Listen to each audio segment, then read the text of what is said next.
Hey guys, I'm back with a new video. In this video, let us learn about the magical JavaScript DOM. So let us start. So the topic for this video is Document Object Model.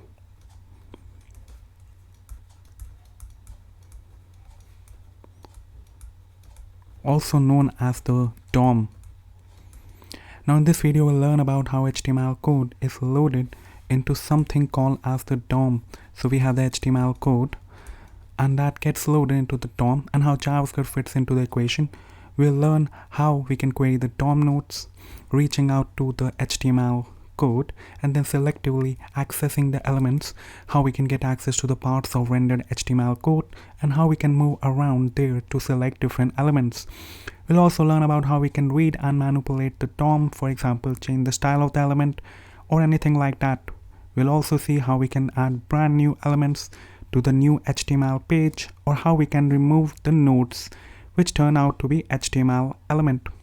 So we will get familiar with the terminology of nodes elements in later videos. So let us go back to the document object model. For understanding the DOM, you need to first understand what JavaScript does to the rendered HTML. So we got the JavaScript and we got the browser. Now these two pieces which interact all the time. And now let us say on our web page where this JavaScript code is loaded. So let me show you the JavaScript code. Not the JavaScript code, HTML code is loaded. So this is our HTML code which gets loaded into the browser, and we render this basic HTML code. So what happens when this HTML file gets downloaded? Okay, what happens when this gets so? The browser will go over it. Okay, we'll start parsing. What it will do is it will simply read the HTML file from line number 1 from top, and then go one line at a time. It will basically read it from top to bottom, and when it encounters a script, say if a script is present at line number 12, so you can assume that a script is present. So what it will do is it will simply execute it. Now when it encounters HTML elements like these elements, any element, these all elements are HTML elements or tags, it simply parses those and then render them in form of pixels on the screen. So when the HTML code is basically parsed, this h1 tag is rendered in form of pixels on the screen. Then we have the h2 tag. All are rendered on your browser. Okay, so the browser provides a bunch of functionalities or APIs into which the JavaScript can tap, so JavaScript can interact with the browser. Now, the browser exposes functionality to let JavaScript interact with that rendered HTML code. The browser exposes a Web API. So document object model is a Web API to allow JavaScript the flexibility to work with the parsed document. So this is your parsed HTML code, and this is what is known as the document object model. Now the DOM again is this loaded and rendered HTML code, which precisely is the object representation of this code, which browser creates behind the scenes into which you can tap with JavaScript. Now JavaScript can work with a bunch of objects which are exposed to us as JavaScript objects, which the browser renders in the form of HTML code that was provided.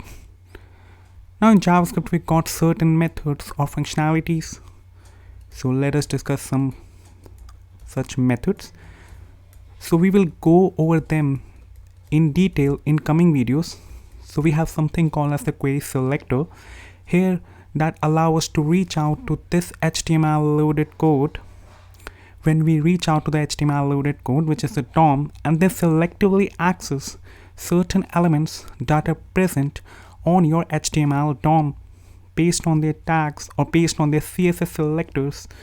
Like suppose, coming back to the editor, I want to select this h1 tag. So what I can do is, okay, now it's valid. So I want to select the h1 tag. So what I can do is, for this same file, I will attach a script there, and I can simply say document dot query selector. Since we have only one h1 tag, and when we can simply use the tag to basically access the element.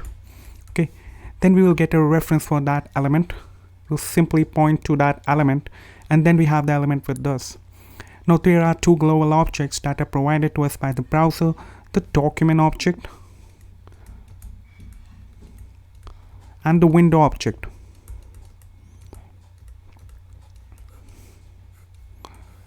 So let us understand about both of these objects. Now document is the root DOM node which the browser exposes to you.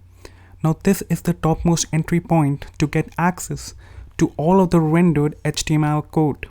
Now it provides you various methods and functionalities like providing access to element querying, DOM content. Okay, so this is your topmost entry point, topmost entry point to get access to all the rendered HTML code. To get access to all the rendered HTML code.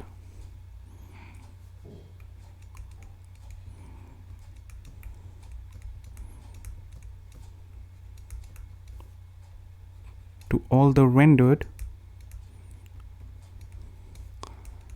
HTML code. Now it also provides you various methods and functionalities, just like I told you, like querying for elements and DOM content. Then we have something called as the window object. Now window on the other hand is a global object. It's a global object and it still has a document as the property on it. Now the window is the topmost global object made available to you in JavaScript. So document, which we discussed on the left hand side, is present as a property on the window object. Okay, so it sits on the window object, so it's a property of the window object. Or you can also say document, which by default is implied as window.document itself. Now the window is the topmost global object, just like I told you. It is made available to you in JavaScript in the browser in the end. It reflects your active browser window or tab. So it reflects your active browser window.